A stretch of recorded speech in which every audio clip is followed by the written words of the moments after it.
Olá, amigos e amigas, sejam bem-vindos ao Espaço SESMIT. Eu sou Wellington Justo. Bem, agora vamos dar continuidade à segunda etapa do curso de Direito do Trabalho, né? Então, começaremos falando logo do conceito de Direito do Trabalho. O que é Direito do Trabalho?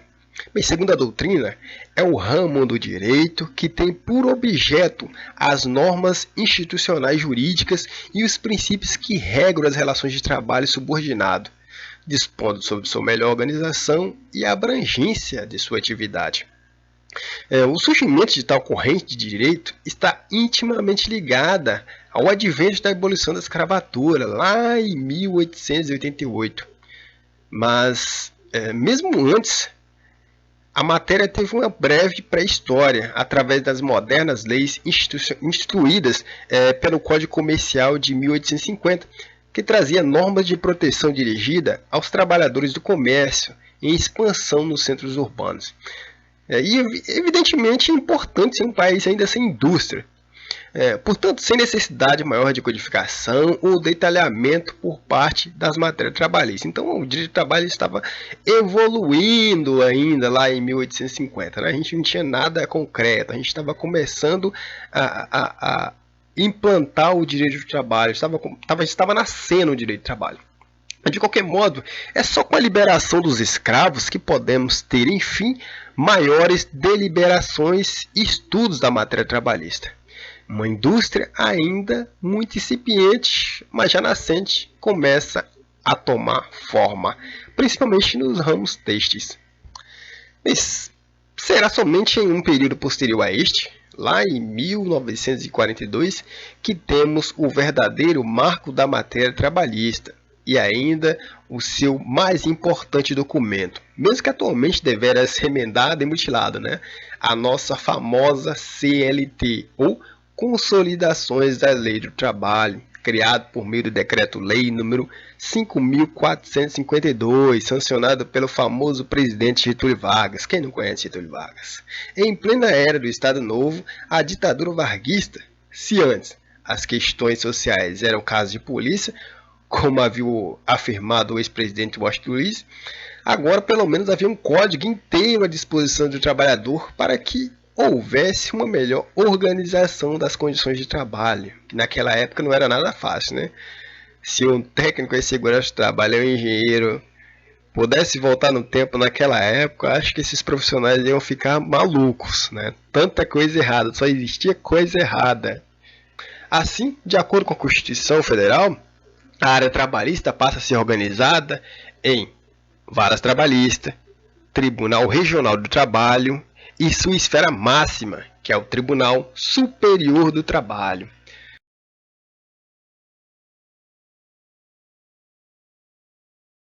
Fechando essa pequena introdução, vamos falar um pouquinho sobre os princípios que regem a matéria trabalhista. Irrenunciabilidade dos direitos. Ou seja, uma pessoa que adquiriu um direito, que todos têm direito na empresa, por exemplo, se uma empresa fornece vale transporte, esse princípio da irrenunciabilidade de direito diz que essa pessoa não pode renunciar deliberadamente. É por isso que as empresas, geralmente, quando a pessoa renuncia o vale transporte, ela assina um termo, né? Mas o vale transporte é de menos, né? Tem outros direitos que são obrigatórios a pessoa aceitar.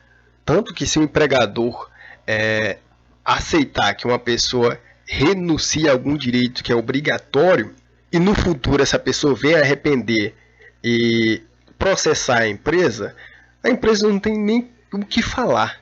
Ou seja, mesmo que a pessoa tenha renunciado, a empresa tem que saber que ela não pode aceitar essa renúncia. Então fica vedado, por meio deste princípio, todo ato destinado a desvirtuar ou ignorar a norma trabalhista, causando por conseguinte a não observação de um direito a ser atribuído a determinado interessado.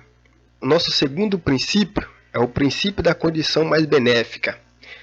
Estabelece tal princípio que uma condição mais vantajosa já conquistada na relação de emprego não deve ser reduzida.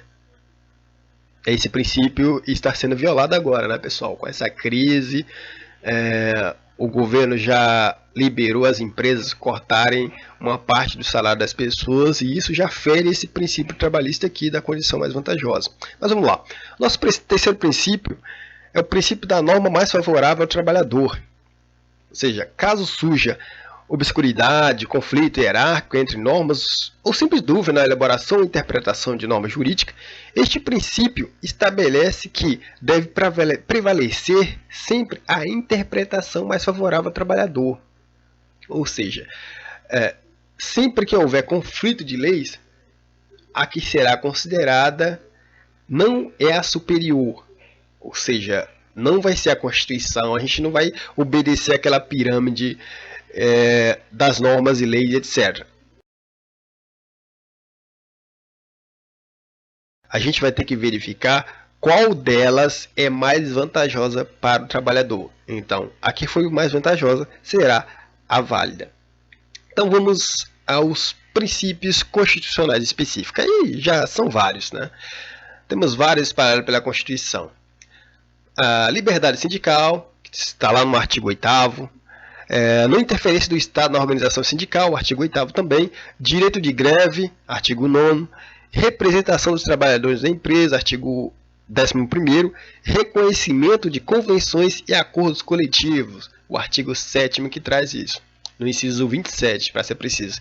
Entre tantos outros, né?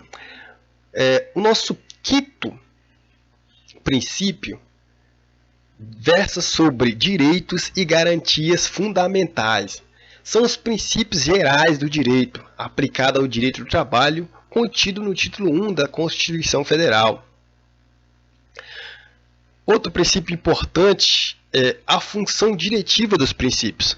Tal princípio determina que princípios constitucionais não podem ser contrariados por norma infraconstitucional. E nosso último princípio é o da função integrativa dos princípios segundo a CLT. Diz que, na falta de qualquer lei específica, as autoridades trabalhistas deverão decidir uma questão utilizando, conforme o caso, a jurisprudência, a analogia, a equidade e outros princípios e normas gerais de direito, em especial as do trabalho. Então, pessoal, a gente fecha essa introdução e continuamos no próximo vídeo porque o nosso tempo é curto.